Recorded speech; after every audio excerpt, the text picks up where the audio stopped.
Welcome, Film Pittsburgh family. I'm excited to introduce you today to the co-directors and writer of the documentary Beethoven in Beijing, Jennifer Lin and Sharon Mullaly. Welcome to our post-film Q&A. I'm very excited to share your amazing film with the Pittsburgh audience. Tell us a little bit about how you came to make this very interesting, detailed story that not many people had heard of. Well, Catherine, thank you. And it's really thrilling to be in the Three Rivers Film Festival. It feels a little bit like a homecoming for me. I spent 7 years in Pittsburgh, graduated from Duquesne, and my first job was at the Pittsburgh Post-Gazette, where I met my husband, Bill Stieg. So this is really very thrilling. My career has been in newspapers, and the origins of the story of the film really date back to 2008. And I was working at the Philadelphia Inquirer, and my editor sent me to China to cover the tour of the Philadelphia Orchestra. It was a special tour because they were marking the 35th anniversary of this historic 1973 tour. And they sent me because the two music critics couldn't go. And I had worked for the paper in China in the 1990s as a foreign correspondent. So I knew my way around China. And when I got there, again, this was 2008, right before the Olympics, I did a lot of advanced reporting about kind of the classical music scene and how it was really, the interest in classical music was really rising. A lot of parents were having their children learn how to play the piano and the violin. In the last 10 years, there's been a doubling in the number of professional orchestras in China. So there was a real resurgence of interest. And when I went to this concert, again, 2008, I was really struck by the level of affection that Chinese people had towards this orchestra, the Philadelphia Orchestra. It was really a household name, and there was a lot of nostalgia towards the orchestra. When people were going into the concert and leaving, I would stop and interview them, and I was just really struck by that. And frankly, I didn't know this. I mean, I had worked in China as a foreign correspondent, and I really didn't know the depth of the popularity of the Philadelphia Orchestra. So I wrote my stories. I went back home. And in the back of my mind, I always thought, this is really a story that should be seen and heard, not just read about.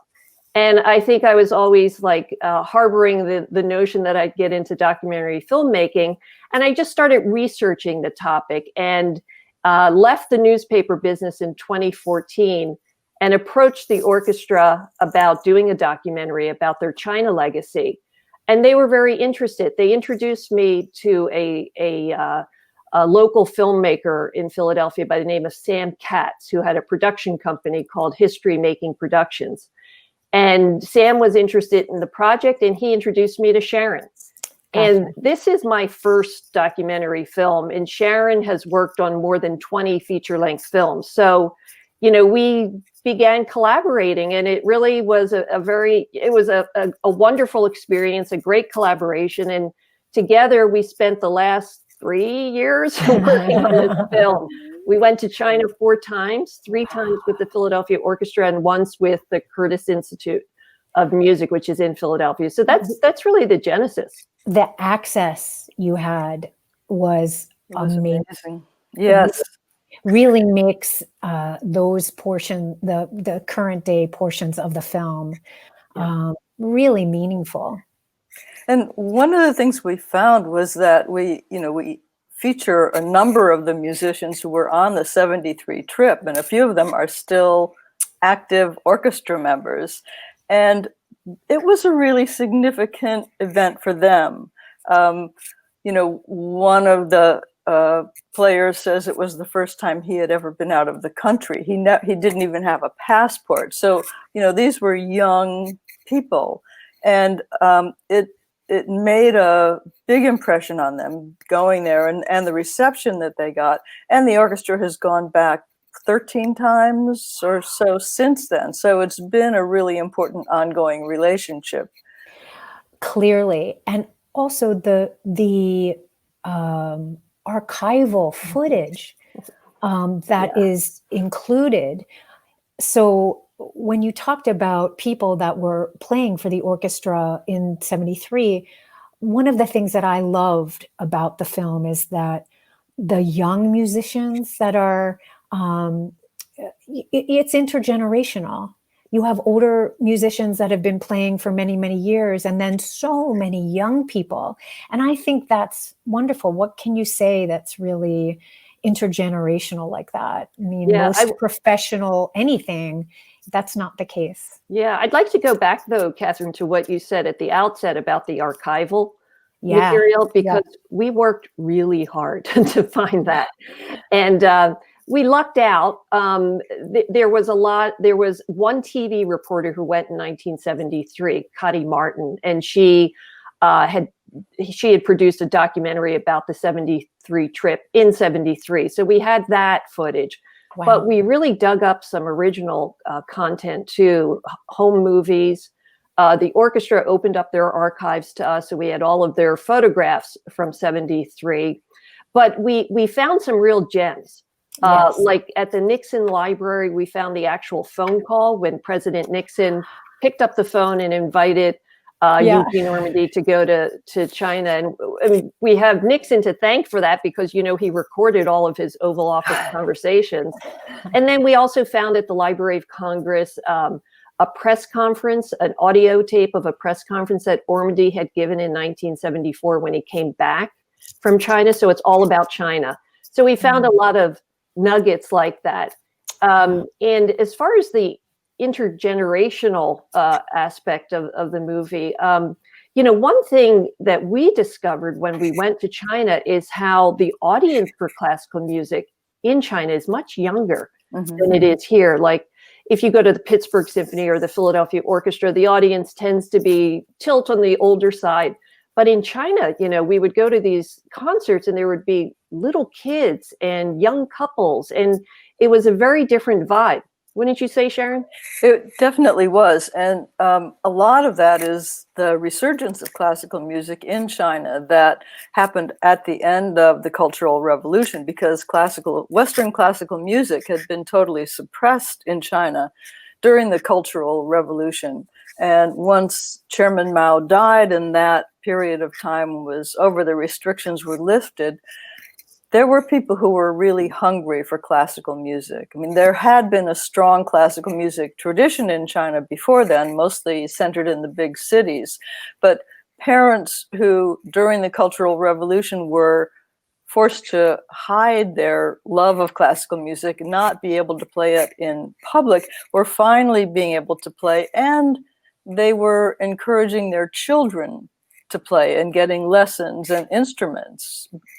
China at that time and until just recently has one-child rule, so that each family only had one child, and all of their hopes and dreams and resources were focused on that child. And so there was this explosion of learning and listening to and playing classical music in China then.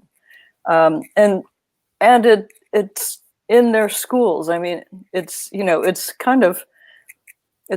pretty prevalent in the culture. I mean, there are gorgeous concert halls in most of the cities, not just the major cities, but a lot of the smaller cities too. And classical music is seen as a way to distinguish yourself in a country with that many people. Is it accurate? I seem to recall it being said in the film that during the Cultural Revolution, Western instruments were allowed, but you were not allowed to play Western music. That's right, Catherine. So you were allowed to play the violin, you were allowed to play the piano, but you were prohibited from performing the Western classical music. And it was during the Cultural Revolution, and it was considered bourgeois. So it was considered, Western, and that was just verboten. So, the classically trained musicians, were really craving this music. I have a cousin who grew up in Shanghai, and she was a piano prodigy and was at the Shanghai Conservatory during the Cultural Revolution, and her training was interrupted because of that. And so when the Philadelphia Orchestra came to Shanghai, she actually got a ticket to go see them perform. And at the time, she was working for a lyric opera company in Shanghai. And she said that it was like being in a desert and someone giving you a drink of water. And it just quenched her thirst. And she said she will never forget being able to hear Beethoven again. And how it was just, a memorable experience for her and for many of the Chinese musicians that we interview in the film. That's fantastic. Were there any challenges that you faced along the way? Of course, even just you're saying that you started the film, 7 years or however many years ago. I think it's important for people to know that you just don't pick up your iPhone and make a movie, although today some people do. But for a documentary, the breadth and scope of yours, it's very detail oriented and it takes years to put together. So any specific challenges, rights to certain things? General challenges that all documentary filmmakers face, such as raising funding for a project like this. That was a challenge. Working in China was difficult. Having been a reporter in China, I knew that, our movements would be limited. The Chinese authorities aren't very comfortable with film crews just walking around the street. So we had to contend with that. And the other challenge that I think we faced is we tell a big story. And it was challenging to get our arms around that story. And we spent, after we came up with our first rough cut, we spent many, many months trying to really focus the story and to keep the story focused on several characters so it didn't get too overwhelming. Well, I think you did an amazing job at that. And I also think that it was a big picture. I was grateful for that you gave me a big picture of, you put it in context. And I really appreciated that. Yeah, thank you. I think so many people, young people, have no clue about what the Cultural Revolution was. And so setting the whole scene by telling that story, I think really, and telling it in a way that isn't talking down to people, but is being complete enough so that someone who doesn't know that history can understand the dynamics of what's going on. And then being able to take the story all the way up to the present, looking at both China and the United States and what's happened to classical music in both places. It's exciting and it's wonderful to take that whole journey. But again, as Jennifer said, there's so much fabulous stuff on the cutting room floor. I mean, there were story elements that are just totally gone, but we really needed, as big as it is, to give it a shape so that people could appreciate it and that it really sang, that really the music was there. So when you think about the movie that you made and the story that you told, how does it make you think about what's happening today in terms of the politics between the two countries? Right. So you could say, Catherine, that this is the worst time to be coming out with a feel-good movie about China, but I would argue that it's actually the best time because there is a lot that is dividing us. I mean, there's pandemic finger pointing, there's economic and trade tension, there's cybersecurity issues, military issues, you name it. There is a laundry list of things that divide us. So we're just putting it out there that when it comes to the world of music, that's really an area that connects us. And that may sound a little Pollyanna-ish, but the fact is it's true. It is true. There's a lot and it's art in general. It's film.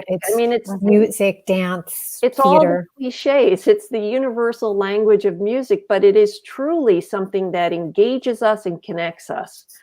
And I think it's even more important today to continue those sort of connections. So, yeah. we're back at kind of the beginning again, or maybe we're not even at the beginning of reestablishing a relationship with China. That we're at a really difficult point, and I think as we look forward, the steps that are going to have to be taken to really rebuild the relationship, I think are going to have to be small steps at first. And arts and culture, I mean, it'll be a new version of ping pong diplomacy. It's lovely to talk to you. Will you share with our audience what you're working on now? So I had 2 projects in development that got totally derailed by COVID.